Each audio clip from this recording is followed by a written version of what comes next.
미국 3,500억 달러 전액 현금 투자 입장에서 물러섰다.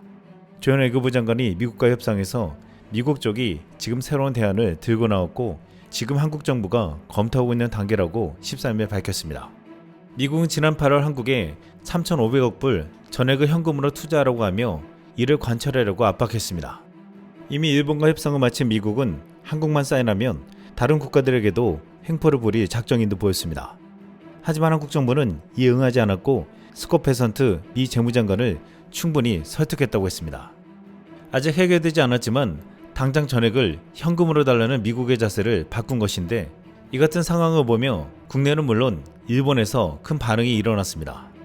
일본 야후자팬에 이 소식이 올라오자 한 일본 네티즌은 아니 그건 상관없는데 그럼 일본과 같은 세율은 절대 안 될 거잖아요 미국님 이라고 말했습니다. 일본은 5,500억 불 투자에 이미 서명을 한 상태에서 한국이 3,500억 불 현금 투자에 대해 거부하며 협의하는 것을 주시해서 보고 있는데 시기 질투하는 시선도 있지만 왜 일본은 한국처럼 하지 못했느냐는 말이 커지고 있습니다. 한 일본 네티즌은 무리한 투자는 떠맡지 않아도 괜찮습니다 라고 말했는데 또 다른 일본 네티즌은 한탄하며 저 이웃나라조차 관세를 회피하기 위한 미국에 대한 투자의 내용과 그 협상 상황을 아주 조금이라도 국민에게 설명하고 있는데 일본은 어떤가? 일본 정부는 아니 일본의 부자보다 더 나쁜 총리와 외무, 경제재생 담당 강요들은 미국의 익명의 누군가 선불이라고 코멘트한 후 입을 다물고 있다. 전통적인 미디어들도 총재선거나 총리 대신 선출 같은 자신들 편한 화제에만 매달리지 말고 일본 정부의 책임자에게 설명을 요구해야 한다. 그들은 모든 책임을 후임에게 전가하고 도망칠 생각일 것이다. 놓친 책임은 미디어가 짊어질 생각인가? 라고 따져 물었습니다. 실제로 일본에서는 자신들이 사인한 5,500억 불이 현금 투자라는 말이 나온 이후로 별다른 움직임이 없습니다. 한국은 지금 미국과의 관세 협상을 길게 이어가고 있는데 미국의 입장에서는 지금 한국의 말을 들어줄 수밖에 없는 상황이 벌어지고 있습니다. 미국과 중국은 각각 상대 국가의 선박에 입항 수수료를 14일부터 부과하기 시작했습니다. 먼저 미국이 중국 선박 입항료를 부과하겠다고 하자 중국도 이에 대항하여 미국보다 10%가량 더 높은 입항료를 책정한 것입니다. 한국은 이에 대한 반사효과로 중국산 컨테이너선 발주를 추진하던 국가들이 한국 조선사에 발주하려고 있다고 했습니다. 미국 조선 글로벌 점유율은 1%밖에 되지 않지만 중국은 53%로 독주를 달리고 있습니다. 이는 상선을 만드는 능력도 문제가 되지만 중국은 이를 바탕으로 세계 최대 해구를 건설하고 있다는 것입니다. 하나그룹은 최근 미국 선적 선박 12척을 수주했는데 운반선 2척은 미국이 아닌 한국에서 건조될 것이라고 했습니다. 당장 미국에서는 건조할 만한 인프라가 없다는 것입니다. 최근 월스트리트 저널은 미국에서 해양 선박을 건조하면 중국 한국 건조에 비해 비용이 4배에서 5배라고 했습니다. 한국에서 탱커 한 척을 건조하면 4,700만 달러, 한월약 670억 원이면 되는데 미국에서는 무려 2억 2천만 달러가 든다는 것입니다. 이 때문에 미국의 조선업을 재건하려면 굉장히 많은 시간이 들 것이라고 했는데 월스트리트 저널은 인프라와 인력 공백 탓에 미국의 상업력 대형 선박을 자국 내에서 완전히 건조하는 실질적 재건까지는 최소 10년이 걸릴 것이라고 전망했습니다. 현지 기술 인력 양성에만 3년에서 5년이 걸릴 것이라는 게 업계의 관측입니다. 일각에서는 결국 실패하고 한국에게 전적으로 의존할 가능성이 크다고 보고 있습니다. 그런데 선박도 선박이지만 여기에 장착할 미사일과 앞으로 글로벌 군사지형을 유지할 포탄까지도 미국은 한국의 도움이 필요해졌습니다. 최근 트럼프는 러시아가 종전을 안 하면 우크라이나에 토마호크 미사일을 지원할 것이라고 말했습니다. 토마호크 미사일은 러시아의 수도 모스크바 등 본토 깊숙이 타격할 수 있는 장거리 미사일로 그동안 우크라이나의 간곡한 요청에도 미국은 토마호크를 지원하지 않았습니다. 만약 앞으로 토마호크 미사일이 우크라이나 손에 쥐어지면 이제부터 러시아와 차원이 다른 전쟁이 될 것이라고 했습니다. 그런데 로이터 통신은 미국이 우크라이나에 보낼 수 있는 토마호크 재고량에 대해서도 의문이 제기된다고 보도했습니다. 주로 군함에서 쏘는 토마호크 미사일은 이미 미해군 및 기타 용도로 배정되어 있는데 이 미사일의 생산과 훈련에 정통한 미군 관리들은 우크라이나에 보낼 만큼 충분한 비축분이 존재하는지에 대해 의문을 갖고 있다고 이 통신에 말했다는 것입니다. 미국의 입장에서는 미사일 생산량을 늘리는 중국에 대항하기 위해 미사일 보유고를 늘려야 하는 상황에서 미 군부에서는 큰 우려가 나오고 있습니다. 미국에서는 우크라이나 지원 말고도 지금 더 큰 우려가 나오고 있는데 최근 미국 테네시 폭발물 공장에서 치명적인 폭발 사고가 발생한 것입니다. 이 공장은 상업용 및 군용 폭발물과 탄약을 생산해 미 국방부에 납품하고 있는데 이 폭발로 미군은 향후 3년 동안 탄약을 생산하지 못할 것이라고 했습니다. 미국 CBS 뉴스는 이 폭발 사고에 대해서 이렇게 보도했습니다. Today, families of more than a dozen workers missing after the explosion that destroyed an explosives plant in Hickman County, Tennessee, heard the news they didn't want to hear. CBS's Nicole Valdez is there and joins us for the latest. Nicole, what can you tell us? Tonight, it is unclear how many people were inside when that plant exploded. At least 16 people are still reported missing, but that number could change. This disaster has gone from a rescue mission to a recovery effort. At some point in time, we've got to rip off the Band-Aid. Sheriff Chris Davis choked back tears, confirming the worst. More than 300 people have been through almost every square inch of this facility, and at this time, we've recovered no survivors. The blast happened Friday morning at this military explosives plant. Today, officials warned small controlled explosions would be needed to stabilize the structure. An ambulance and medical helicopter standing by as a precaution for investigators working near the site. These grim images show what the building looked like before and after the blast, heard more than 15 miles away. 트럼프는 중국과 충돌에 대비해 미사일 생산을 최대 4배 증산하라고 했는데 지금 이 같은 참혹한 사고가 일어났습니다. 미국은 지난 2023년 우크라이나에 155mm 포탄을 건네주면서 세계적인 포탄 생산량을 자랑하는 한국에게 빌리기도 했고, 지난 9월 미군은 31억 달러, 하나로 약 4조 2천억 원 규모의 한국산 155mm 포탄 구매 계획을 발표했습니다. 대한민국 2025년 현재 세계에서 가장 많은 155mm 포탄을 생산하고 비축하는 나라로 평가받고 있습니다. 한국은 평시에 연간 약 80만 발의 155mm 포탄 생산 능력을 유지하고 있으며 전시에는 150만 발 이상까지 생산 확대가 가능하도록 체제를 구축해 놓았습니다. 연간 생산 규모와 비축량 모두 단연 압도적인데 한국은 이미 300만 발 이상의 155mm 포탄을 비축하고 있으며 이는 전 유럽 국가 전체가 보유한 포탄량보다 많은 수준입니다. 유럽은 1년 동안 30만 발밖에 생산하지 못하고 있습니다.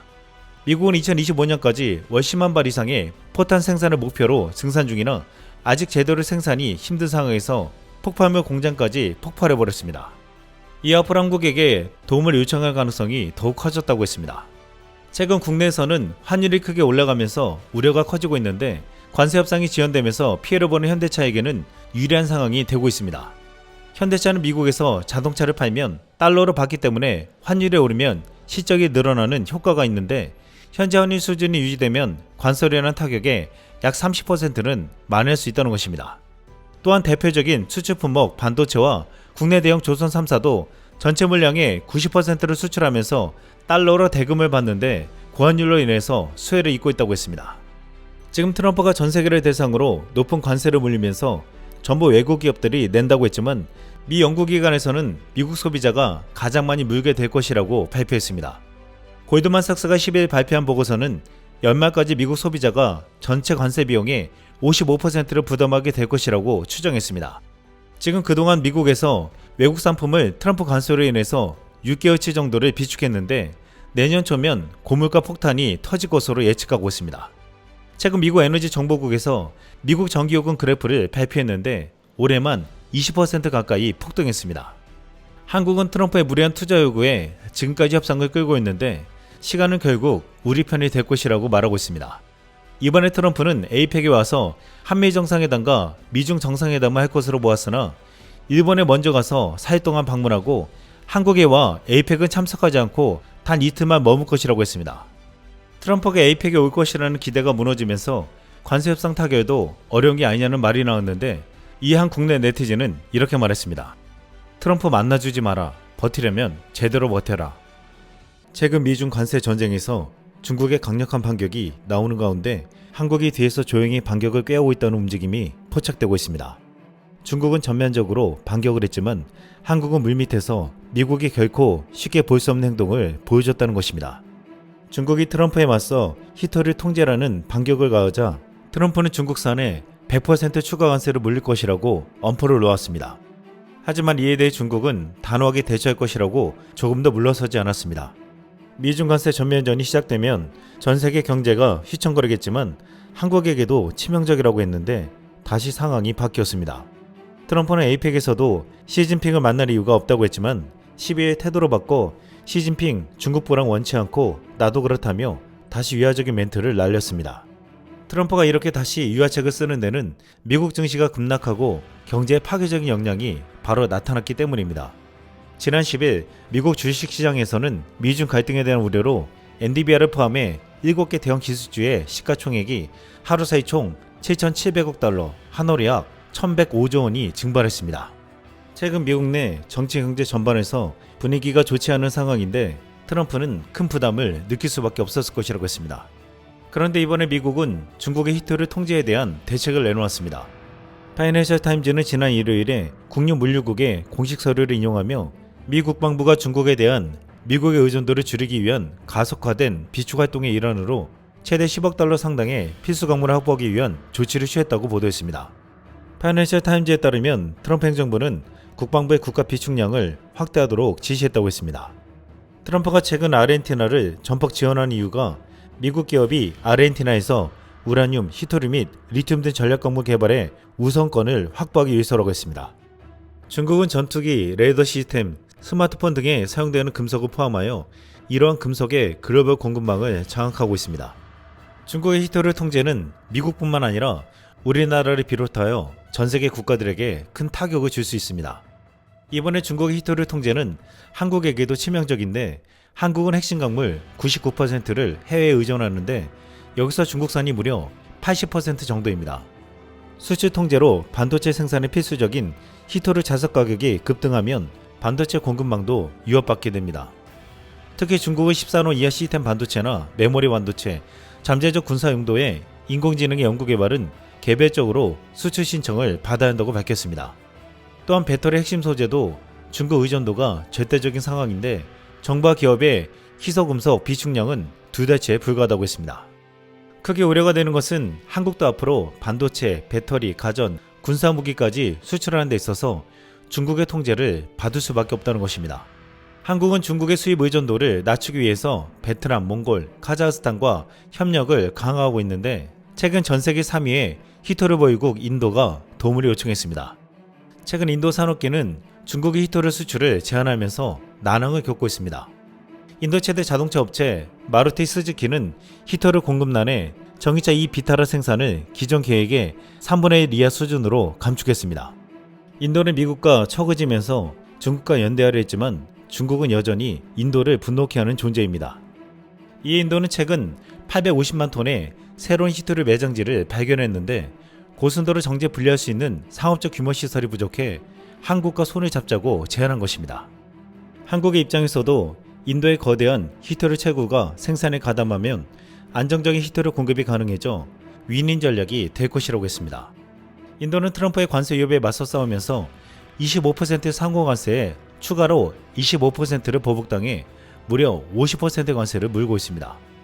한국도 트럼프에게 3,500억 불 현금 투자를 요구받으면서 관세 협상이 교착 상태에 빠졌는데 이 때문에 일본 이후보다 10% 높은 25%의 관세를 내고 있는 상황입니다.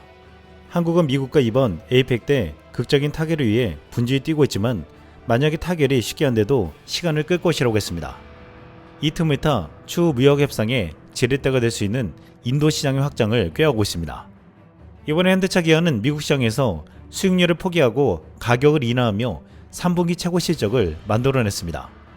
관세 협상이 타결되지 않은 상황에서 분해말 관세가 1조 이상 늘어날 것으로 보이고 있습니다. 그런데 인도에서는 정반대의 상황이 벌어졌습니다. 인도는 최근 세제 개편을 통해 지난달 22일부터 자동차 가전 등 주요 내구재에 대해 기존 28%에 달하는 세금을 18%로 인하했습니다. 현지 경제 전문가들은 자동차 업계가 최대 수의 산업 중 하나가 될 것으로 분석했습니다. 실제로 현대차가 인도 정부의 상품 서비스세 개편 첫날 하루 동안 11,000대의 차량을 판매했습니다. 현대차는 놀랍게도 세제 혜택으로 인해 최근 5년 내 1위 기준 최고 판매치를 갈아치웠습니다. 이를 통해 현대차는 현지 업체인 마힌드라, 타타 모터스를 제치고 인도 시장 8간 월간 판매량 44,000대를 기록하며 판매량 3위에서 2위로 올라섰습니다.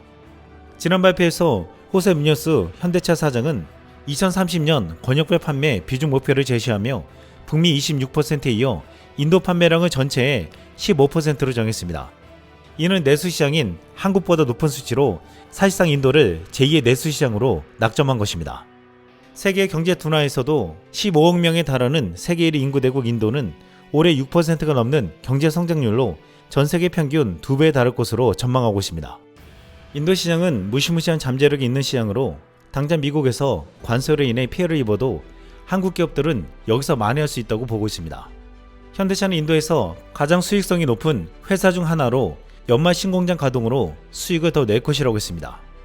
현대차는 현지 생산 시설에 대한 기존 투자 약정 금액도 선제적으로 증액하기로 해 기존 700억 루피 1조 1060억 원에서 1100억 루피 1조 7400억 원으로 올렸습니다.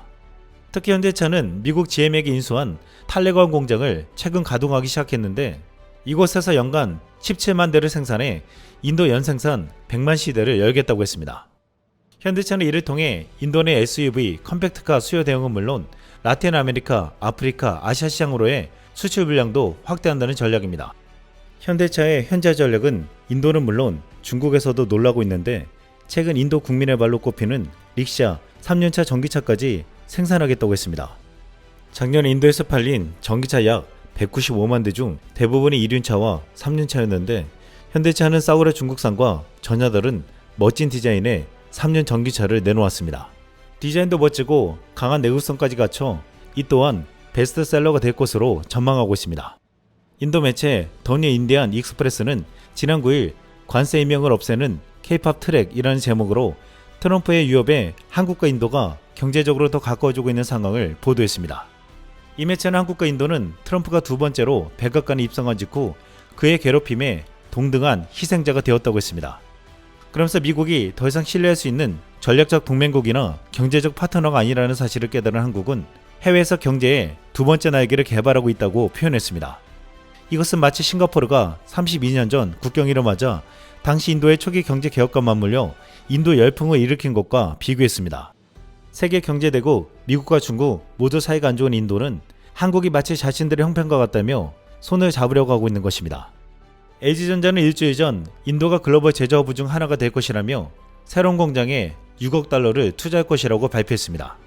한국의 국부펀드인 한국투자공사는 최근 문마이에 사무소를 열었는데 인도에 대한 투자가 2025년 1분기에 작년 같은 기간 대비 83.2%가 급증했다고 밝혔습니다. 지난해 현대차에 이어 LG전자가 인도 증시에 상장하는데 인도 증시 사상 두 번째로 많은 자금이 몰렸습니다. LG전자의 증시 상장에 1조 루피 약 16조 1,300억 원이 넘는 대형 공모주 청약에서 54대 1이라는 놀라운 경쟁률을 기록하며 총 4조 4,300억 루피 약 71조 4,559억 원에 이르는 청약 증거금이 몰려들었습니다. 이번 청약 흥행은 2008년 금융위기 직전 릴라이언스 파워가 세운 이래 17년 만에 최대 기록입니다. 15억 명에 달하는 세계 1위의 인구 대국이지만 가전 보급률이 낮은 점도 성장 가능성을 키웠습니다. 그런데 지금 한국이 미국의 조선업 재건을 도와주겠다는 마스가 프로젝트에 차질이 생기면서 이 사업이 미국에서 인도로 갈 수도 있다는 전망이 나오고 있습니다. 최근 HD현대가 관세 협상과 규제로 인해서 미국 진출을 고심하고 있는 것으로 알려졌습니다. HD현대는 올 들어 미국 방산 조선사 헌팅턴 잉거스, 미국 조선사 에티스 슈에스트 오프쇼어와 잇따라 파트너십을 맺었습니다. 이번에 한국이 투자한다는 3,500억 불 중에 무려 1,500억 달러가 조선협력 펀드였습니다. 하지만 미국과의 투자와 관세 협상에서 이견이 생겨 투자가 중단되면 HD현대를 비롯한 한국의 조선사들은 미국의 투자를 중단하거나 축소할 수도 있다고 했습니다. 지금 이를 기회로 삼는 것이 한국과 인도의 조선협력인데 9일 업계에 따르면 올해 한국 조선사들은 인도 현지 조선사들과 협력 계약을 맺고 관련 센터를 설립하는 등 인도 조선 시장에 뛰어들고 있다고 알려져 있습니다. 인도 정부는 전폭적인 투자를 할 계획입니다. 오는 2033년까지 인도 조선업은 연평균 60% 이상 성장을 기대하고 있습니다. 인도 국영해운사는 2040년까지 총 112척 선박을 확보하기 위해 약 100억 달러, 하나로 약 14조 원 예산을 책정한 상태입니다. 기술력과 노하우가 부족한 인도는 한국 조선업계에 이딴 러브콜을 보내고 있는데 이 한국 조선사들은 현지의 조선소를 설립하는 직접 진출보다 다양한 협력 방식을 택하고 있습니다. 최근 HD현대의 조선 부분 중간 지주사인 HD한국조선해양은 인도 최대 국영 조선소인 코친 조선소와 조선 분야 장기 협력을 위한 포괄적 양해각서를 체결했습니다. 하나오션도 인도 노에다 지역에 하나오션 글로벌 엔지니어링 센터를 열었고, 삼성중공업은 지난달 말 인도 북서부 수완조선소와 조선해양사업 협력을 위한 양해각서를 체결했습니다. 한국은 미중 간의 관세 전쟁으로 인해서 피해를 최소화하고 실리적인 외교를 펴고 있습니다. 이번에 미국의 무리한 투자 요구에 한국은 대화를 이끌어가면서도 해결책을 찾고 있는데, 일각에서는 미국은 한국은 자신들의 말을 들어줄 수밖에 없을 것이라고 했습니다. 하지만 한국은 조용히 인도와 같은 새로운 시장을 확대해가면서 미국과 협상 테이블을 이어가고 있습니다. 이상 쓸모왕이었습니다.